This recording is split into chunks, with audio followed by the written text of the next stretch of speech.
1989 में पश्चिम बंगाल बोर्ड ने मुगल शासकों की आलोचना नहीं करने की गाइडलाइन की। 1989 में किसकी सरकार थी पश्चिम बंगाल में?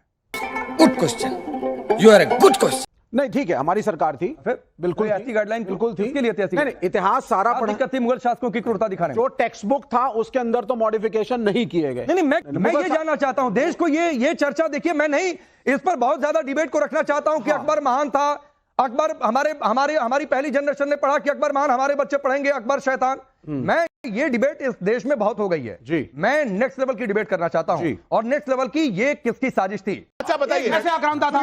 बाबर के लड़के का नाम बताइए। बाबर का अगला कौन था? हुमायूं।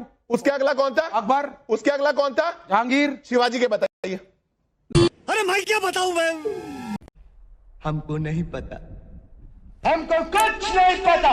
नहीं तो शिवाजी का यही तो गड़बड़ है, तो संभाजी था। यही तो गड़बड़ है।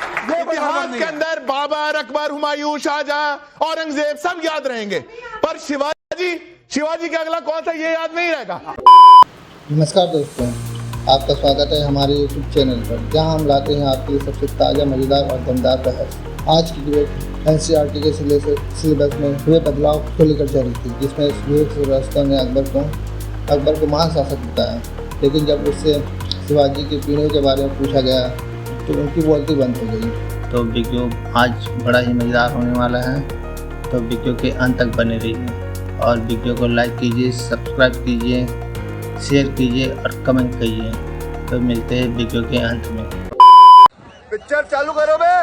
1989 में पश्चिम बंगाल बोर्ड ने एक गाइडलाइन जारी की जी, और उस गाइडलाइन में कहा गया कि मुगल शासकों की आलोचना ही नहीं करनी है। यानी प्रोपेगेंडा तय किया जा रहा था कि भाई मुगल शासक क्रूर थे, ये बताना नहीं है, मुगल शासक को बहुत महान करके दिखाना है। तो ये क्यों ऐसी गाइडलाइन इस देश में? बड़े खतरनाक लोग हैं। देखिए, ऐसी कोई गाइडलाइन नहीं है। ये अरे झूठ बोल रहा है, ये झूठ बोल रहा है। बिल्कुल ठीक है, ऐसी गाइडलाइन। नहीं, मैं आपको बता रहा हूं, हमने ये नहीं पढ़ा।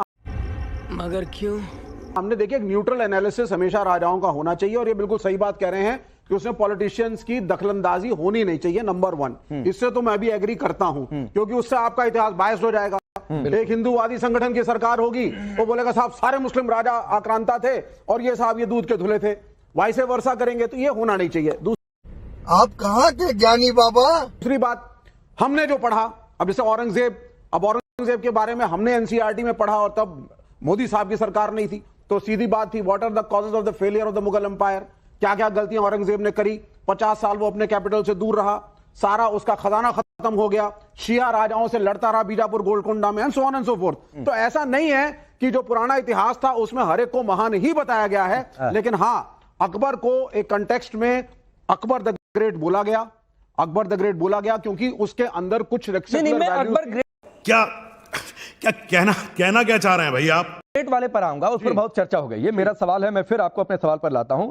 1989 में पश्चिम बंगाल बोर्ड ने मुगल शासकों की आलोचना नहीं करने की गाइडलाइन की। 1989 में किसकी सरकार थी पश्चिम बंगाल में? Good question, you are a good question. नहीं, ठीक है, हमारी सरकार थी, फिर बिल्कुल ऐसी गाइडलाइन बिल्कुल थी। किसके लिए थी ऐसी? नहीं, इतिहास सारा पढ़ा। दिक्कत थी मुगल शासकों की क्रूरता दिखाने में। जो टेक्स्ट बुक था उसके अंदर तो मॉडिफिकेशन नहीं किए गए। नहीं, मैं अच्छा कह रहा हूं ऐसी गाइडलाइन क्यों है पश्चिम बंगाल बोर्ड के द्वारा? नहीं, चूतिया बनाया तुमको। अगर किसी को काउंटर करना है किसी गलत चीज को, that has to be done. कुछ काउंटर करना, क्योंकि कुछ ऑब्जर्वेशंस किए गए थे दैट सर्टेन टीचर्स। नहीं, कौन सा काउंटर? मैं बता रहा हूं ना आपको, कुछ टीचर्स जो पढ़ा रहे थे, वो जो इतिहास था, जो प्रेस्क्राइब्ड था, उससे डेविएट करके अलग तरीके से पढ़ा रहे थे। नहीं, ऐसी गाइडलाइन कि मुगल शासक की आलोचना नहीं करेंगे। नहीं, क्यों? भाई मेरी मर्जी।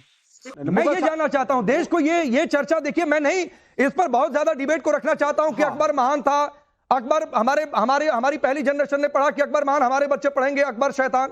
मैं ये डिबेट इस देश में बहुत हो गई है जी। मैं नेक्स्ट लेवल की डिबेट करना चाहता हूं, और नेक्स्ट लेवल की ये किसकी साजिश थी? देखिए सर, अभी हम कुछ नहीं बता सकते हैं आपको, हम डिस्प्रेशन में अभी हैं। अभी कोची में है? डिस्प्रेशन में है सर, अभी कुछ नहीं बताइए। नहीं, कुछ नहीं बताएंगे अभी। अगर इस तरीके की गाइडलाइन आप लोगों की सरकार में आती है, ये क्यों ऐसी गाइडलाइन थी? मैं ये जानना चाहता हूं। देखिए, पहली चीज, जहां तक कम्युनिस्टों का सवाल है, हम ना हिंदुत्व का समर्थन करते हैं, ना इस्लामिक जिहाद का। गजब टूपीबाज आदमी। मुझे सिद्धार्थ यादव बताइए, बंगाल बोर्ड कि 1989 में पश्चिम बंगाल बोर्ड एक गाइडलाइन जारी करता है, बंगाल के बोर्ड में से आलोचना नहीं करनी है। बोर्ड में से मुझे कोट करके कोई आदमी यहाँ पे दिखा दे, क्या कोट करके? उन्होंने इस सज्जन को क्या तकलीफ है भाई? कोट करके विवेक जी, एक चीज याद, एक सेकंड दे दीजिए। आज भी बंगाल के अंदर ये किताबें पढ़ाई जा रही हैं कि राम राक्षस था, राम आक्रांता था, इस तरीके की ताम की तमाम। आप देख लीजिए उठा करके। भारी मिस्टेक हो गया सर। मैं आपको दे दूंगा ला करके वो किताबें बच्चों को। बंगाल में राम की पूजा नहीं होती है सर प्लीज नहीं अभी राम तक मत पहुंचे सर, राम तक मत पहुंचिए, राम तक पहुंचना ही नहीं है। मैं कह रहा हूं ये गाइडलाइन किसके डिफेंस में थी? क्या आपका वोट बैंक इससे प्रभावित हो रहा था? सीधा सवाल है। कोई वोट बैंक नहीं, कम्युनिस्टों का वोट बैंक कभी भी धर्म के आधार पर नहीं होता है।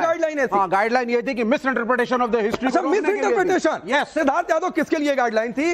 कि मुगल शासकों की आलोचना नहीं करनी। अभी मजा आएगा ना भिड़ो। आप ये नैरेटिव बना रहे हैं। सवाल कर रहा हूं सर, कोई नैरेटिव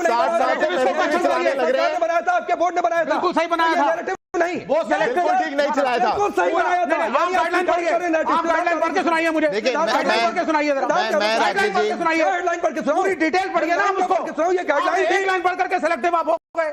डिटेल गाइडलाइन रुकिए। अब आप डिटेल एक मिनट क्या तरीका है ये? क्या तरीका है? ठीक है, चीज रिपीट करता है 1905 के। आप सबसे की पॉइंट है। एक मिनट रुकिए सिद्धार्थ यादव, एक सेकंड। पहली बात गाइडलाइन आपके पास है नहीं, यही तो निकालिए ना। आप अकबर बाबर बता दिए, यहाँ पे रुक जाइए। मैं क्यों निकालूं? आप क्यों तो गाइडलाइन निकालिए, निकालिए ना। आप मुझे साबित करिए। आउट ऑफ कंटेक्स्ट कोट कर रहे हैं। मैं आपको समय देता हूँ, आप सिद्धार्थ यादव को सुनिए और तब तक आप गाइडलाइन पूरी निकालिए। अच्छा फेस टाइम हो गया, निकालिए ना, निकालिए पूरा, रुक जाइए। अभी विवेक जी अच्छा फेस टाइम हो गया, आपने बोल लिया, रील भी बन जाएगी। अब अकबर बाबर मत बनिए, आक्रांता मत बनिए, चुपचाप सुनिएगा। चलो भाई देखो अब मैं क्या करता हूँ। देश के अंदर इतिहास में ये तो आपने कम्युनिस्टों को एक बात कही, पर जब से भारत आजाद हुआ एक बड़ी साजिश के तहत से कैसे हमारे देश के अंदर ये जो अंग्रेज एक मानसिकता हमारे ऊपर छोड़ करके गए थे, वो मानसिकता दूर ना हो सके, हम भारत की धरोहर को, हम भारत की संस्कृति को, उस पर गर्व ना कर सके, और जो हम पे आक्रांता शासक आए थे उनका गुण। इतिहास नहीं बदला जाना चाहिए। जो शासन करता है अपने आप को बहादुर बताता है। जली ना, तेरी भी जली ना। अब इतिहास जानने का हक है। ठीक है, आप कुछ कहना चाह रहे हैं? नहीं है, बोलना चाहूंगा। विवेक सर, विवेक सर बहुत ये अकबर बाबर को महान बता रहे हैं। इनसे पूछिए शाहजहां को जब औरंगजेब ने जेल में डाला था तो उसने तो अपने पिताजी को पानी तक नहीं दिया, तो वो कैसे महान हो गए? Yes yes yes.